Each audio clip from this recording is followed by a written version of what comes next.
سارا و گلگیسو، نویسنده عباس ناصری، تصویرگر ارکیده هدفجو، طراح گرافیک منصور کاظمی، با صدای مریم طاهری.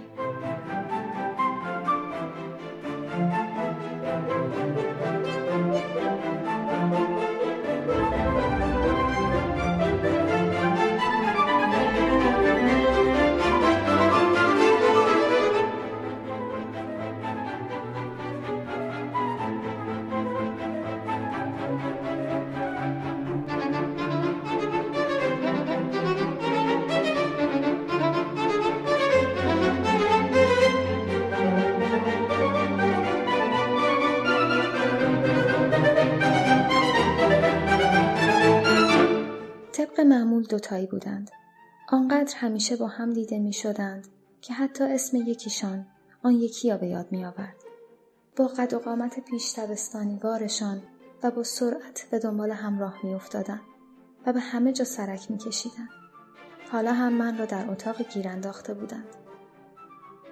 همونطور که عروسک به دست می چرخیدند، هر چه چیز عجیب و غریب در سر داشتند بیرون می ریختند. ساعتی بود که اکثر بچه‌ها رفته بودند و بیرون از قیل و قال کودکان خالی بود.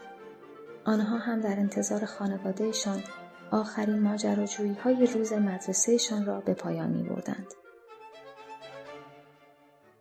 می‌دونی خانواده ما 7 نفر است؟ می‌دونستم تنها فرزند خانواده است. با خودم فکر کردم احتمالاً دوستانش را هم جزو خانواده می‌داند. اما تصورم باطل و داستان چیز دیگری بود.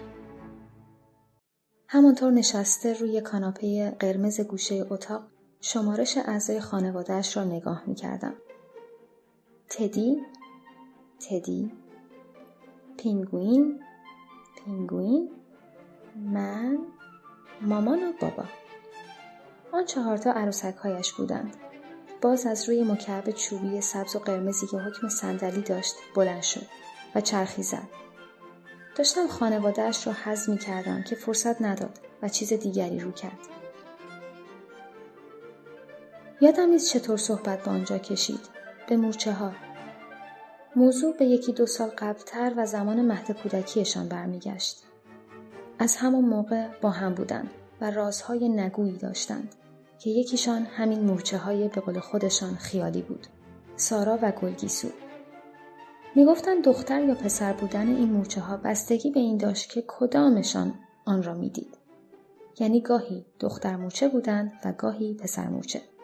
این را چشم‌های آن دو تعیین می‌کرد.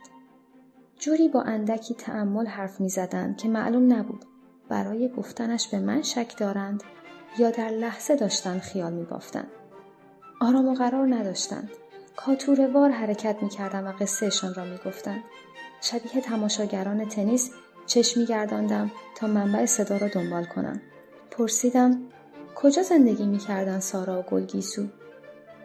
از قضا سوال بیهوده‌ای بود. این را از لحن پاسخشان میشد فهمید. خب تو خاک دیگه. به بچه‌ها میگفتیم تو خاک نرن چون مورچه‌ها له میشن. نمیتونستیم بگیم سارا و گلگیسون جان. باور نمی‌کردن. اوضاع آشفته تر شده بود. دوباره پرسیدم مگه نگفتیم مورچه‌ها خیالی بودن؟ پس چی رو بچه‌ها باور نمی‌کردن؟ چشم‌های همانی که موضوع را شروع کرده بود حالتی را گرفت که وقتهای فکر کردن به جواب سرسری به خودش می‌گرفت. به هر جایی نگاه می‌کرد جز به چشم مخاطب.